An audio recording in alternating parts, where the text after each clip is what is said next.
Welcome, curious minds, to another deep dive. Today, we're plunging into Ethereum's next big upgrade, Glamsterdam. Mm. That's the code name, obviously. It is, and it's a big one. More than just code, it really signals, what the ecosystem values right now. Exactly. So our mission today is to give you a really clear picture of where Lido contributors stand on the key choices for this upgrade. Right. And just a quick note, this isn't like an official Lido DAO statement. It's more a summary of lots of talks, lots of input from people across the Ethereum and Lido communities. Got it. Okay, let's unpack this then. What were the main proposals everyone was looking at for Glamsterdam? What were Lido contributors weighing up right from the start? Sure. So there were basically five strong contenders. You had EIP 7805, that's FOCIL, for censorship resistance. Okay. Then EIP 7782, focused on reducing block latency, making things faster. Right, speed. And then two big ones for something called slot pipelining. Yeah. EIP 7732, known as ePBS, and EIP 7886, or delayed execution, plus EIP 7928, BALs for the execution layer. Okay, so quite a mix. Speed, efficiency, core principles like censorship resistance. How did Lido contributors see the main strategic fork in the road here? Well, from the perspective we gathered, the big strategic decision for Glamsterdam boiled down to this. Do you prioritize reducing latency now, like with EIP 7782? Or do you first implement a really solid slot pipelining solution, like ePBS or delayed execution? And Lido contributors leaned which way? They leaned pretty clearly towards prioritizing pipelining before touching the slot duration. Okay. Why that order? What's the thinking there? Is just making it faster right away risky somehow? Yeah, there's a risk. Think of pipelining as making the block production process much more robust first. It separates block validation from executing the transactions inside. Decouples them. Exactly. That decoupling makes the whole thing more efficient right away. You can potentially increase gas limits, handle more data blobs, and crucially, it makes future speedups, like reducing the slot time, much safer and potentially even more effective, maybe even faster than the 6 seconds proposed by EIP 7782 down the line. Right. So pipelining is like reinforcing the foundations before you try to build higher or faster. Makes sense. Precisely. Rushing the speed without that foundation could cause instability or limit how much you can scale later. Okay, foundation first. Now, you mentioned EIP 7928 BALs for the execution layer. Lido contributors apparently saw this as a relatively easy choice. What exactly is BALs and why the preference? Yeah, EIP 7928 or block level access list. Think of it as helping transactions run more smoothly in parallel. It's a direct improvement to how efficiently Layer 1 processes things. So better throughput. Essentially, yes, it scales Layer 1 transaction execution. It was seen as, a good win, high impact, relatively low risk compared to messing with the deeper consensus stuff. Okay, so that one's fairly straightforward. Now, for the consensus layer, this is where it gets complex, right? The pipelining choice. EIP 7732 ePBS versus EIP 7886 delayed execution. Let's start with ePBS. What's the case for it? Right, the big debate. So both ePBS and delayed execution aim for that two-stage block production we talked about for efficiency. EIP 7732 ePBS is definitely the more comprehensive proposal. It's been researched longer. Multiple client teams are already building and testing it. So it's more mature. More mature, yes. Yeah.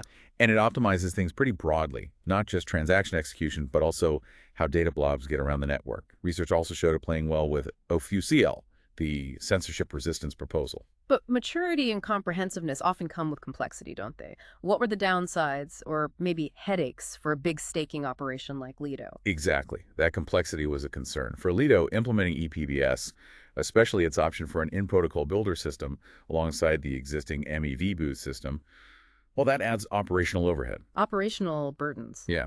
And initially, the first specs actually had some pretty serious security risks, potentially existential ones. Lido contributors spent a lot of time talking with client teams like potuz from Prysm to flag these issues and suggest fixes. Like what kind of fixes? Things like requiring a specific format for withdrawal credentials for these new builders, making sure builder bids included the right address to send fees to, and allowing validators to build blocks locally as a safe fallback if needed.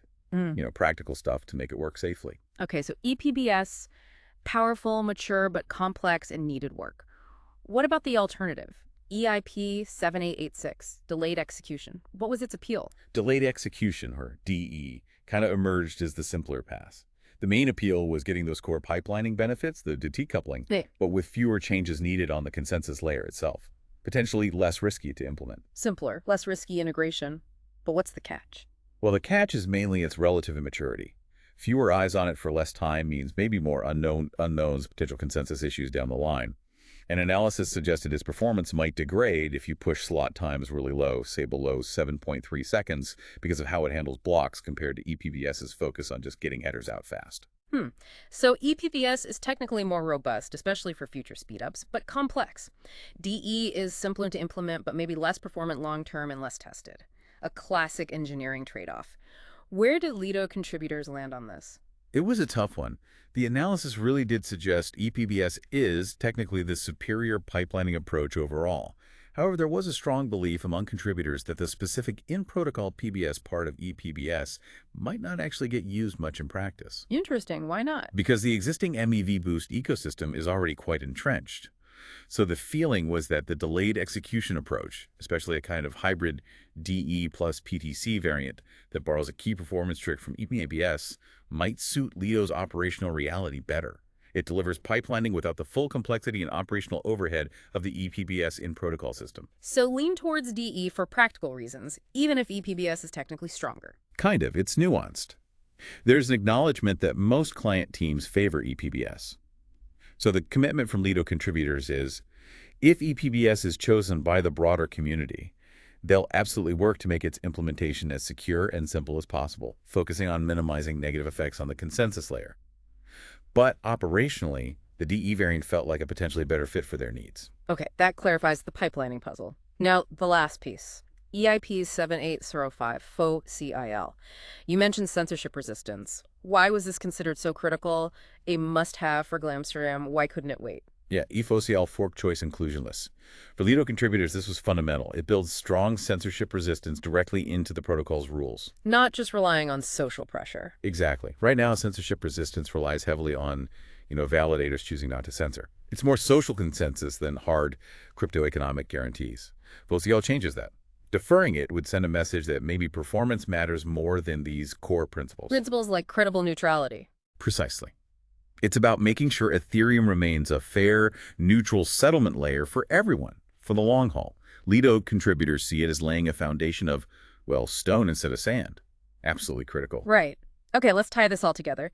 To summarize the view from Lido contributors for Glamsterdam, for the execution layer, EIP 7928 BALs the transaction efficiency boost. Yep, relatively straightforward choice there. For the consensus layer, a strong pipelining solution is key. Either delayed execution, maybe that hybrid DE plus PTC variant, or ePBS, with a clear commitment to collaborate fully if ePBS is the consensus choice. That's the core of it. Pipelining first, figure out the best implementation path. And crucially, absolutely include EIP 7805 FOCPL to hard code that censorship resistance. Non-negotiable from their perspective. Yeah. Foundational. This whole discussion really shows the intricate balancing act, doesn't it? Technical progress versus core values shaping Ethereum's future. It's quite something to follow the community debate. It really is.